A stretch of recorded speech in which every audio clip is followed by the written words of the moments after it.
हर साल लाखों मरीज ब्रेस्ट कैंसर जैसी बीमारी से जूझते हैं। कई हार जाते हैं तो वहीं कई जीत जाते हैं, पर उनमें एक चीज कॉमन होती है और वो है हिम्मत। हेलो दोस्तों, मैं हूँ आरजे अक्षता और आप देख रहे हैं रेडियो KGMU गूंज। तो दोस्तों, आजकल हम अपनी लाइफ में इतना ज़्यादा बिजी हो गए हैं कि खुद पर ध्यान ही नहीं देते, खुद की सेहत को एकदम इग्नोर कर देते हैं। और इसीलिए अक्टूबर का जो महीना है ना, वो हम ब्रेस्ट कैंसर अवेयरनेस मंथ के तौर पर मनाते हैं। तो इसी पर बात करने के लिए हमारे साथ गीतिका मैम जुड़ी हैं। मैम, आपका बहुत बहुत स्वागत है। Thank you. और साथ में जुड़ी हैं सौम्या मैम। मैम, आपका भी बहुत बहुत स्वागत है हमारे रेडियो KGMU गूंज पर। थैंक यू मैम, सबसे पहले आप अपना परिचय दे दीजिए।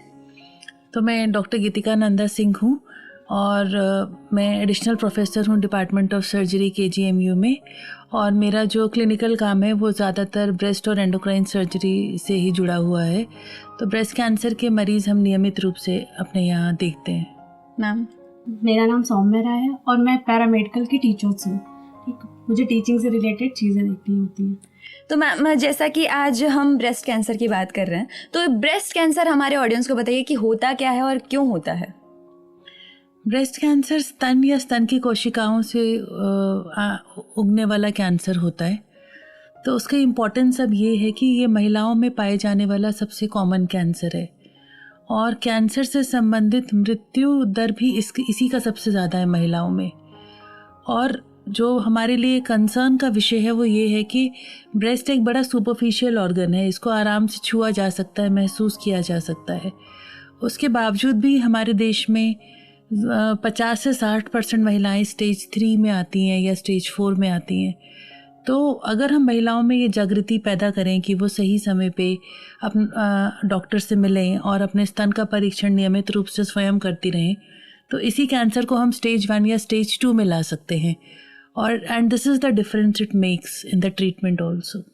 तो मैम, इसका ट्रीटमेंट कैसे होता है, क्या प्रोसेस होता है? हर कैंसर की तरह इसमें भी ऑपरेशन, रेडिएशन और कीमोथेरेपी होती है, पर ये treatment patient to patient customise किया जाता है। तो ये डिपेंड करता है कि पेशेंट की एज क्या है, उसका ट्यूमर का कैरेक्टर कैसा है और वो किस स्टेज पे आया है। ये सब चीज़ें डिसाइड करती हैं कि उसका ट्रीटमेंट कैसा होगा। जी मैम। सौम्या मैम, आपसे पूछना चाहूँगी कि जैसे जो महिलाएं शहर में रहती हैं और जो महिलाएं गांव में रहती हैं, अगर उनमें से दोनों में से दोनों जगह पर अगर अलग अलग महिलाओं को कैंसर हो जाता है, तो क्या दोनों में कोई डिफरेंस होता है? बिल्कुल, बहुत ज़्यादा डिफरेंस हो जाता है, क्योंकि जो शहर की महिलाएं हैं उनको बहुत सारी चीज़ों की नॉलेज होती है। ठीक, उनके पास इतनी हाई सोसाइटी की व्यवस्था होती है कि वो वहाँ जा सकती हैं। लेकिन जो रूरल एरिया में आती हैं उनको किसी भी चीज़ का आइडिया नहीं होता। उनके पास अगर आप किसी थोड़ी सी बीमारी हो, पहले तो वो इग्नोर करती हैं। घर में किसी को बताने से पहले कि हाँ बताएंगे, लोग कहेंगे क्या है ये सब, फिर उसे इग्नोर कर देंगी वो।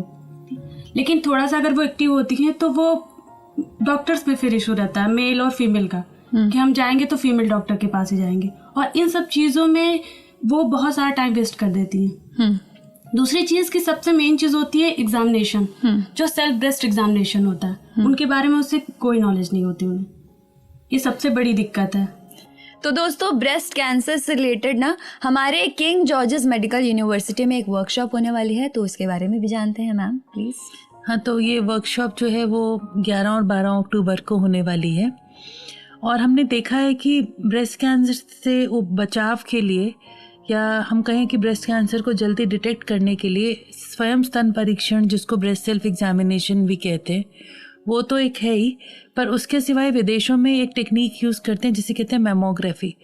उसमें हर नॉर्मल महिलाओं का भी साल में एक बार या 2 साल में एक बार चेकअप किया जाता है, ताकि कोई अगर कैंसर उनके स्तन में बन रहा है तो गांठ पता चलने के पहले ही उसको पकड़ा जा सके, माने उतनी अर्ली स्टेज में पकड़ा जा सके।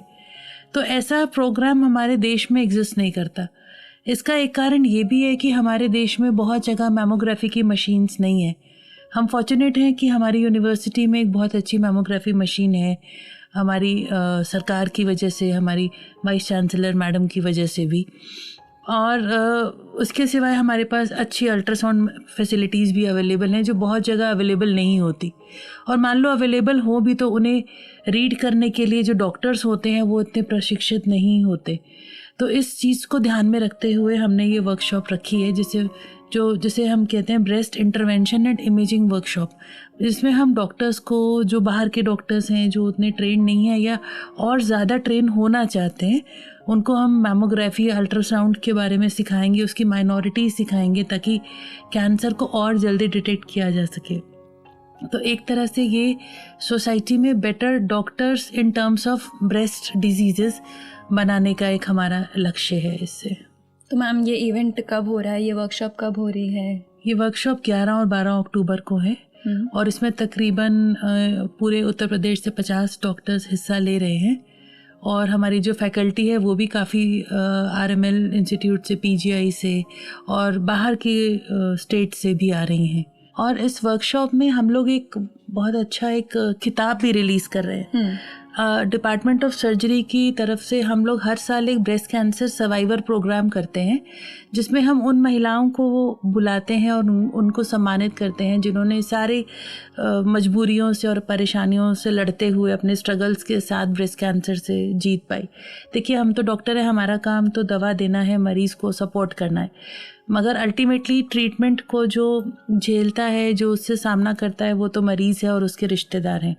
तो ऐसे लोगों को हम हर साल बुलाते हैं अक्टूबर में, उनको सम्मानित करने के लिए। तो इन्हीं के एक्सपीरियंसेस को देखकर हमने एक किताब बनाई है जिसका नाम है विजेता।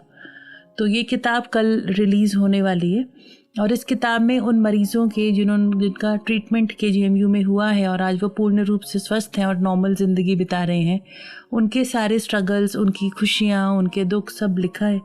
और उसके सिवाय मरीज़ों के लिए या नॉर्मल लोगों के लिए भी हमने ब्रेस्ट कैंसर से संबंधित जानकारियाँ भी इसमें डाली हैं। तो ये बुक कल रिलीज़ होगी और मैं चाहती हूँ कि सभी श्रोतागण इसको ज़रूर पढ़ें। बहुत बहुत शुक्रिया मैम। और दोस्तों, ऐसी जानकारी आपको देते रहते हैं तो देखते रहिए रेडियो KGMU गूंज।